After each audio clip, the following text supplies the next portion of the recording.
So a few months ago, I got it in my head that I wanted to document me taking a band into a big studio and just making a film about the recording process from beginning to end, from tracking to editing to mixing to mastering. The main reason why I wanted to do this, because one, I think it would look cool. Two, I don't have a big studio. I can't do a band in my house. And three, this might be my last recording hurrah for a little while because I'm going to school in the fall. I have a baby coming. It's going to be pretty busy. So I called around to some big studios in Toronto that I've always loved working in or always wanted to work in, and I got some pretty big quotes. The average price was going between $1,100 to $1,500 a day to record, and that's one day. So that's just tracking. That's it. So it got me thinking. I run a DIY recording YouTube channel. What if I took that budget, bought some gear with it to make my own studio, and find a really cool location to record it?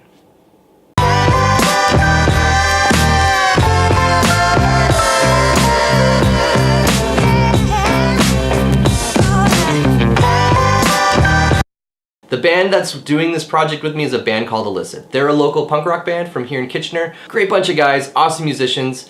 They're also very young. Everything's very kind of new to them, which is really exciting for me to see that. So I figured this was a great opportunity to kind of take them through the process and just make a killer recording. This will be a multi-part series because there's just so much stuff. I also want to give a shout out to Mark from Pherotone Studios. He's a buddy of mine that also runs a YouTube channel on DIY recording. His link will be down below, check it out. He does some awesome stuff. He's releasing a series at the same time corresponding with this series on how to record a band in a shed. So totally check it out, it's gonna be wicked. Let's talk about the gear. So once I got this idea, I hit Kijiji hard and Craigslist, and I started looking around for places around the area within an hour drive, and there's a lot of stuff out there. So the first piece of gear that I found that I was super pumped about was this. It's a Sapphire Liquid 56 Focusrite unit. This was kind of a big deal back in the day, but it's firewire, so you don't really see them anymore. Anyways, I got it for $450. A pair of these Apex 435s, 60 bucks. Throughout the video I called them something different, but these are 435s. I called them like 436, whatever. M Audio speakers, $100. I got a pair of MK4 Sennheisers, 300 bucks. Beta 52, 120, 57, 80 bucks. Shure drum kit, and this Behringer DI, 150 bucks. I also ended up using the Warm Audio 47 Junior that I'm doing a giveaway for, just to kind of show you guys a little bit what it does.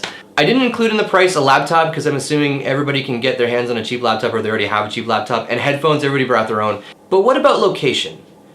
Well, that's what Airbnb's for.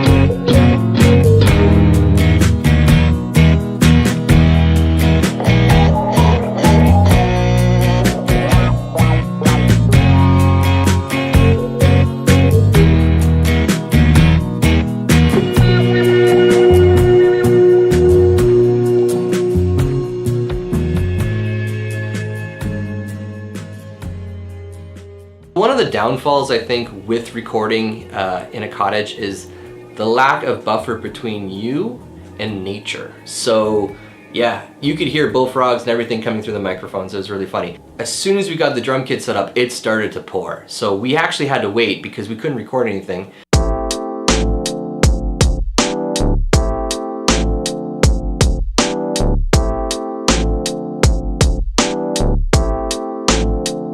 When you're recording in a space like this, take the time and make sure you're checking for phasing, because it's hard to hear some of that stuff if you're in the room beside the drum kit monitoring. So just make sure you're double checking the phase issues.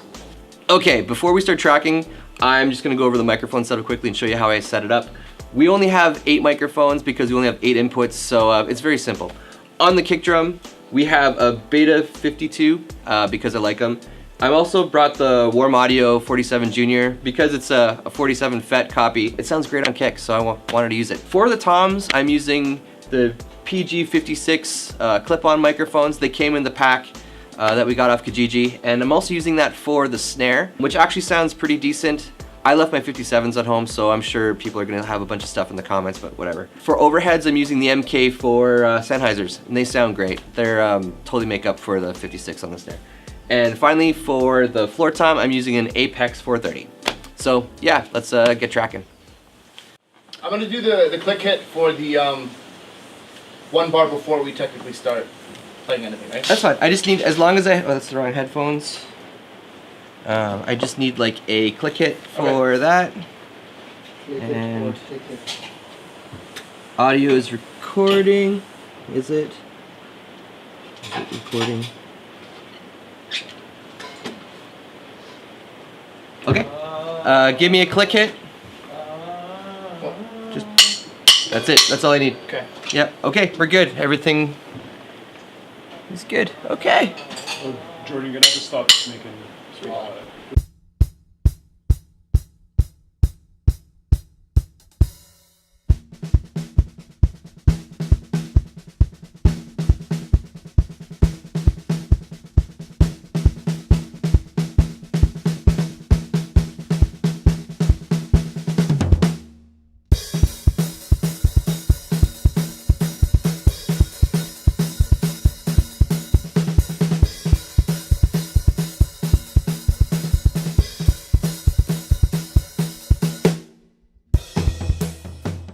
I have to say I was really fortunate to work with a band like Illicit. They're a great bunch of guys, really friendly.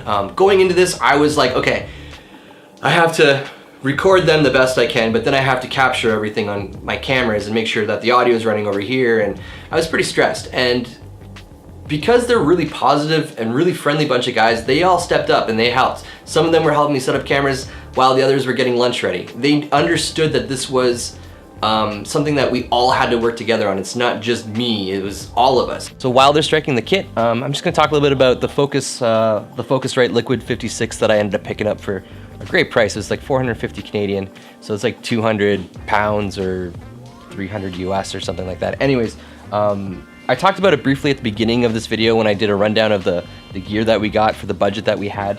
And it's pretty impressive. I remember when I was younger, this came out, it was like $1,200 and I really wanted one, but I couldn't afford one. One of the main reasons why I wanted one was because of the liquid preamps that was built inside of it. So the liquid technology that Focusrite had was like magic. You can emulate different effects, different preamps, which you can emulate on here. So to work the Liquid 56, you have to open up the Sapphire Control app software that comes with it, and from here you can have different mixes for everybody. I think up to 16. You can control your monitor outputs.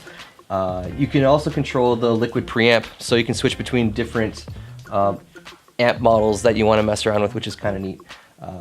The nice thing about having a third-party feature and not using Pro Tools is the latency factor, right? So like when you're running through a piece of software like Pro Tools, your computer has to dedicate a specific amount of memory to run stuff. That's what we call the buffer.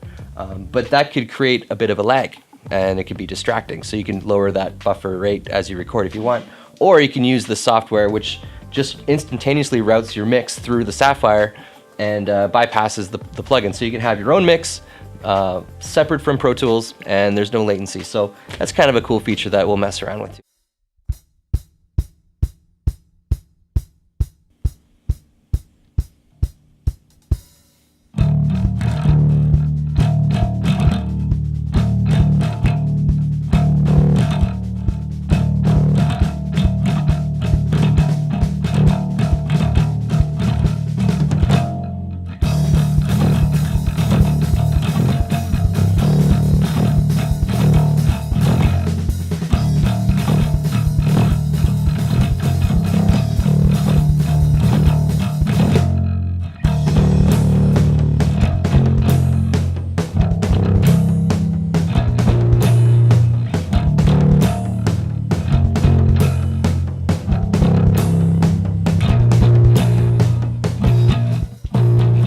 When it came time to miking guitars, I'm a big believer of simplicity. And I'm gonna give a shout out again to Mark from Pherotone Studios. In his videos, he talks about 57 right in the cone, and I, for the most part, agree with that. I think that's a great way of doing it. However, I left my 57 at home. So I ended up using the Apex 435. It did the job. I like to think of the SM57 as the Heinz 57 of microphones. Like when you're looking for ketchup, you can try all the fancy ketchups and you can go and make your own and, you know, experiment, but you will always want the Heinz 57 because it is the best. It does the job. And that's how the SM57 is. So remember that.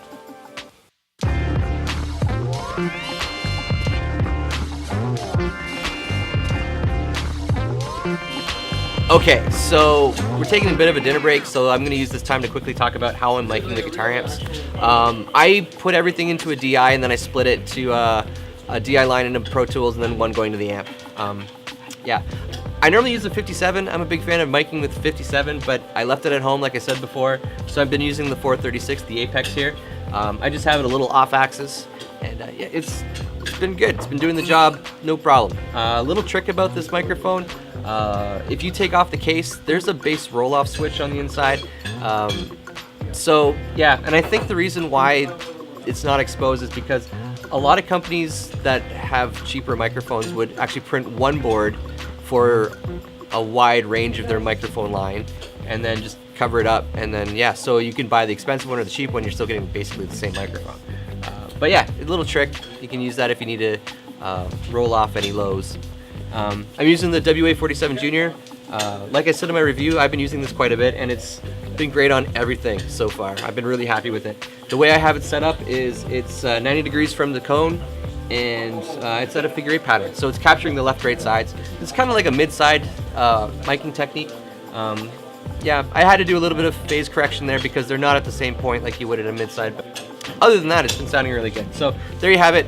There's just how I've been miking the cabinets.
We started tracking vocals late, so I think it was around 7 o'clock.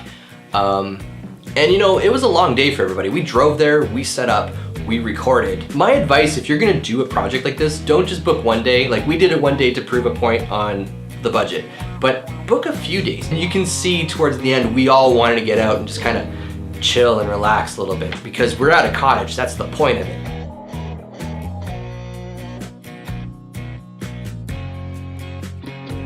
I'm a huge believer that the spaces that we build to record in should be spaces that are inspiring, not spaces that are built to look like what we think a professional studio should look like.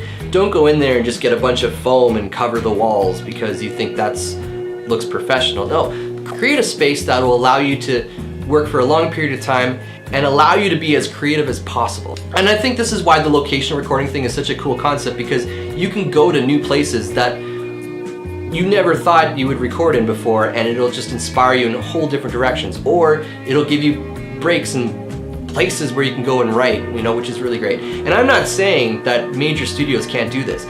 Some of the best studios in the world are built around this concept. They'll create very inspiring space. They'll make it, you know, great lighting and just great look, you know, somewhere where you can be for a long period of time. Location recording is a great option. You can go and, you know, get an Airbnb for like what we did and even cheaper, and you can do some traveling, you can go do some sightseeing, book yourself a couple days and just kind of soak it all in. Enjoy the whole process. And I think your art will benefit from that.